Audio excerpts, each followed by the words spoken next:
오늘은 음주운전을 약점 잡아 접촉사고를 내고 합의금을 뜯어낸 사건에 관한 이야기.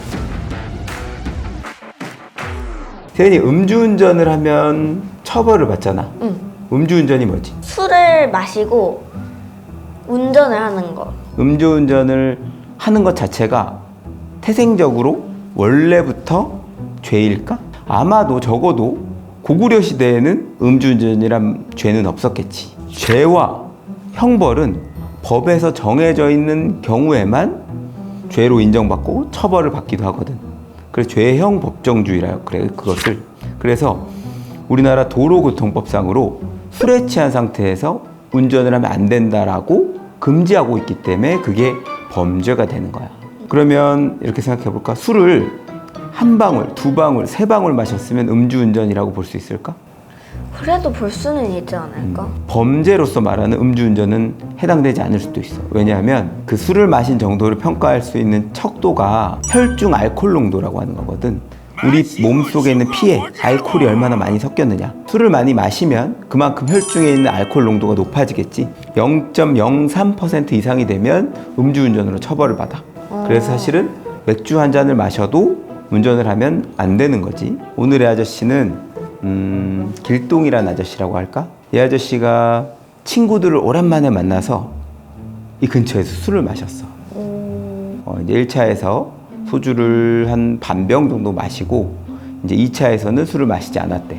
그러다 보니까 시간이 한 2시간 정도가 지나니까 사실 그래도 음주운전 하면 안 되잖아. 맞아. 그런데 술이 깼거니 하고 운전을 시작한 거야.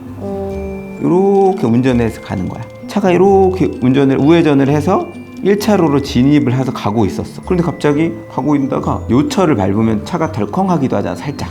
그래서 이 아저씨는 차 밑에 무슨 요철이 있었나 하고 그냥 이렇게 가고 있었어. 갑자기 어떤 자동차가 오더니 앞을 가로막는 거야, 이렇게.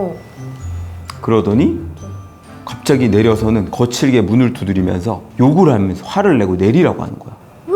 그래서 이 길동이 아저씨는 갑자기 너무 황당하잖아. 그래갖고 겁이 나서 차 안에서 기다리고 있었어. 사실은 자기가 조금이나마 술을 마신 게 들통날까봐 겁도 났겠지. 그래도 안 내리니까 결국은 경찰이 왔어. 경찰이 와서 음주운전을 확인하기 위해서 이제 측정기를 대니까 이 아저씨가 그야말로 멘붕이 온 거야. 지금은 사실은 공무원이었어. 내가 음주운전을 한 사실이 밝혀지면 내 인생은 끝났다. 그래서 멘탈이 와사삭 붕괴가 된 거지. 그래서 그 경찰관이 경찰서에 데리고 가서 음주운전 불어야 된다 라고 하는데도 부르지도 않고 그냥 계속 엎드려서 잘못했어 그러다가 결국 음주 측정 거부로 재판을 받게 됐지. 거기다가 문제는 빨간 차에 타고 있던 아저씨 2명이 있었는데 이 사람들이 뭐라고 했냐면 내가 이렇게 가는데 보니까 이 차가 술에 취해서 이렇게 갈지자로 이렇게 가더라. 그래갖고 이 운전하는 아저씨가 옆에 아저씨한테 저 차 좀 봐. 술 취한 것 같아 라고 얘기를 했다는 거야. 그리고 뒤따라 가고 있는데 본인 차는 이 옆에 2차로를 가고 있었고 1차로로 가고 있던 이 길동이 아저씨 차가 갑자기 이렇게 가고 있는데 왼쪽으로 끽 가로서 막 이렇게 들어왔다는 거야. 갑자기. 갑자기? 자기 차로로 들어와서 이렇게 충격을 했다는 거야. 길동이 아저씨가 몰던 차의 조수석 쪽 뒷바퀴 부분하고 본인 차의 운전석 쪽 범퍼 부분 이쪽이 충돌해가지고 큰 충격이 있었다는 거야. 그래갖고 당연히 사고를 냈으면 원래 정차를 해야 될 거 아니야. 정차를 안 하고 내빼더라는 거야. 도망쳤다는 거야. 그래서 자기가 차가 움직이지 않을 정도에 어떻게 차를 몰고 가서 그 앞을 가로막고 선행범인으로 체포를 했다는 취지야. 그래서 일단 음주 측정을 거부한 거 하나. 그리고 혈중 알코올 농도가 매우 높이, 그러니까 만취 상태에서 운전을 하면 음주, 약물의 영향으로 정상 운전이 불가능한 상태라고 해서 더 가중 처벌하는 법률이 있거든. 그에 따라서 국가법 위험운전치사상이라는 죄로 기소가 됐고 사고가 난 이후에 현장에서 조치를 취하지 않고 이탈한 것 때문에 사고 후 미조치라는 3가지 범죄가 의율이 됐어. 근데 이제 얘기를 들어보니까 그분도 그 당시만 해도 너무 겁이 나서 그냥 다 내가 잘못한 것 같다 라고 생각을 했거든. 근데 들어보니까 술을 한 반병 정도밖에 안 마셨고 자기는 비틀거린 적이 없다는 거야. 똑바로 운전을 해서 갔다는 거야. 맞아. 아까 전에 아빠가 그냥 똑바로 가고 있었어. 근데 이 아저씨가 거짓말 하는 것 같진 않았어. 그래서 아빠가 얘기를 듣고 기록을 떼보니까 좀 이상한 점을 발견했어. 뭔데? 이 사고 난 사진이야. 이게 그 길동이 아저씨가 운전했던 차량의 바퀴 사진이거든. 오. 그러니까 이 자동차의 조수석 쪽 뒷바퀴 부분이야. 요 부분. 운전석 쪽 바퀴가 닿은 거거든. 운전석 쪽 바퀴가 닿은 거야. 근데 아빠가 생각해 보니까 세연이 차가 움직일 때 뒷바퀴가 움직일 수 있어? 앞바퀴가 움직일 수 있어? 앞바퀴. 앞바퀴가 움직이지. 그래서 앞바퀴가 움직여야 차가 왼쪽 오른쪽 이렇게 가잖아. 근데 만약에 생각을 해봐. 차량이 이렇게 똑바로만 간다면 바퀴만 닿을 수 있을까? 그럴 수는 없지. 없을 것 같지. 만약에 빨간 차도 이렇게 똑바로만 간다면 이 전체적으로 이렇게 쓸려서 뭐 차무님에 이렇게 쫙 닫힐 수는 있거든. 근데 이 바퀴만 닿기는 좀 어려워. 왜냐하면 이 아저씨 차는 이 뒤에 범퍼도 멀쩡하고 여기 조수석 뒷문도 멀쩡하고 이 바퀴 부분하고 여기만 살짝 닿은 정도야.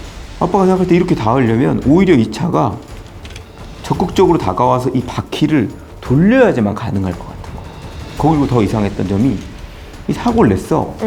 그러면 사고를 낸 사람한테 화를 낼 수는 있거든. 화를 낼 수는 있지. 근데 가서 욕설을 하고 내리라고 두들리고 그럴 필요가 없이 경찰을 부르면 되는 거야. 그리고 처벌을 해달라고 하면 되는 거야. 맞아. 그래서 이 사람들이 요 정도 접촉이 있었을 뿐인 사고였거든. 근데 이제 병원을 가. 병원을 가? 그 다음 2주 동안 입원을 해. 그 정도는 아닌 것 같은데? 그래서 입원을 하고 경추 보호대 있지. 목 보호하는 이걸 차고 막 이렇게 있는 거야. 2명 다. 그러는 것 같진 않은데. 그러더니 합의금을 한 사람당 1,000만 원을 요구하는 거야. 이 정도 사고를 가지고. 이 정도 가지고 1,000만 원을 요구했다고? 응, 한 명당. 합의금을 주면 우리가 경찰서 가서 진단서를 제출하지 않을게요. 안 다쳤다고 해드릴게요. 라고 얘기하는 거야. 너무 많은 금액을 요구하고 거기다가 합의금을 받으면 진단서를 내지 않겠다. 이 얘기도 너무 이상한 거야. 그 당시 그런 게 많았어. 음주운전 한 사람들을 몰래 지켜봤다가 접촉사고를 내고 그걸 이제 약점 삼아 돈을 뜯어내는 일당들이 되게 많다는 뉴스가 그때 당시에 되게 많이 나오고 있었어. 기록을 보다 보니까 좀 이상한 거지. 그래서 아빠는 그 3가지 범죄 중에 음주 측정 불응을 한 것은 인정한다. 다만 우리는 술에 취한 상태에서 정상 운전이 불가능한 상태는 아니었고 이 사고의 정도나 충격에 비춰봤을 때 이분들은 형법상 상해를 입은 것도 아니다. 그리고 사고 미조치와 관련해서는 가벼운 접촉 사고가 났을 뿐이기 때문에 보통 사고 미조치를 처벌하는 경우는 사고 나서 여기 막 비산물들 뒤에 오는 차량들이 사고가 그 차량 흔적 때문에 또 2차 사고가 날 수 있잖아. 그런 걸 방지해야 될 의무를 다해야 되는데 이 당시 사고는 그 정도는 아니었다. 이렇게 해서 그 나머지 2가지 범죄는 부인을 했었어. 조사하면서 보니까 이 2사람의 행적이 너무 이상한 거야. 그래서 이 2사람 운전자의 그 당시에 통화 내역을 또 기지국에 확인해 봤거든. 친구들 만나러 술 마시는 거러 가는 길이었다. 이렇게 얘기했는데 얘네 동선이 이 근처를 빙글빙글 돌고 있는 거야. 얼마 전부터. 아, 친구 만나러 가면 그 동네로 바로 가면 되지. 왜 이렇게 이 동네를 이렇게 술집 많은 거리 주변을 배회하고 있었냐? 라고 물어봤더니 그 부분 제대로 대답을 못해. 그리고 어떤 얘기를 했었냐면 길동이 아저씨가 모는 차가 되게 갈지자로 비틀비틀 거렸다고 했잖아. 그걸 보고 동승자한테 야 저기 음주운전한 차 간다 라고 얘기를 했다는 거야. 그리고 자기가 크락션을 울렸다는 거야. 그래서 아빠가 그 부분 확인하려고 그 동승자 증인으로 불렀거든.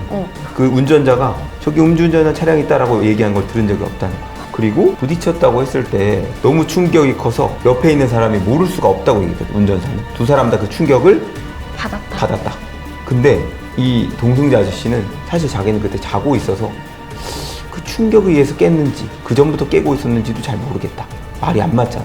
안 맞아. 그래서 아빠가 그 부분을 증인신문에서 이끌어내면서 실제로 증인신문할 때 아빠가 그 당시에 그 운전자한테 어떻게 사고 났는지 한번 보여주세요 라고 이 자동차를 사서 법정에 갖고 갔었어. 본인이 이렇게 사고 났다고 표시를 한 거야. 이런 식으로. 이렇게 사고가 나면 피해 차량의 바퀴뿐만 아니라 이 범퍼, 이 펜다라고 하거든. 이 부분이 다 부딪혀야 될 것 같은데 그 부분은 왜 멀쩡한가요? 라고 물었을 때 잘 대답을 못 하는 거야. 그래서 아빠 그 운전하셨던 길동이 아저씨한테 이거는 전문적으로 교통사고로 분석하는 분들한테 권위 있는 분한테 맡길 필요가 있겠다. 그리고 분석을 해보자 라고 했더니 그 아저씨도 실제로 맡겨서 그 분석 결과서가 왔어.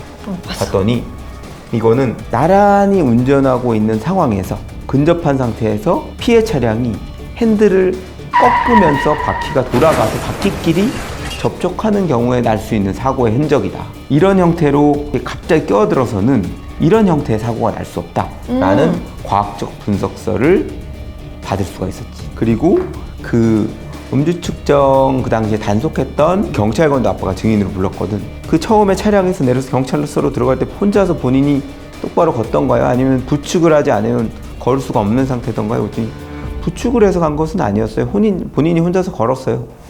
라고 얘기를 했었고, 그리고 그 당시에 사고를 내고 도주한 사람처럼 보였나요? 그랬더니 아니요. 사고를 낸 사실 자체를 모르는 것 같았습니다. 그래서 그런 부분들을 몇 개월의 재판을 거친 끝에 판사님 판결을 하셨지.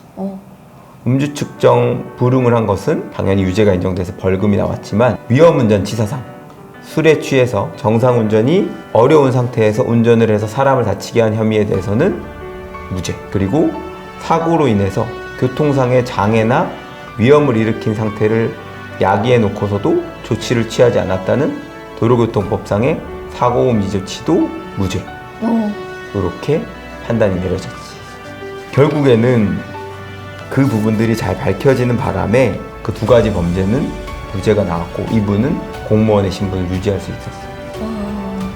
물론 크게 반성을 했지. 그리고 어찌됐든 음주운전을 했다는 부분은 징계를 받기도 했고 다시는 그런 일이 없을 거 다짐했었고 나중에 몇 년 지나서 그분이 결혼을 하셨거든.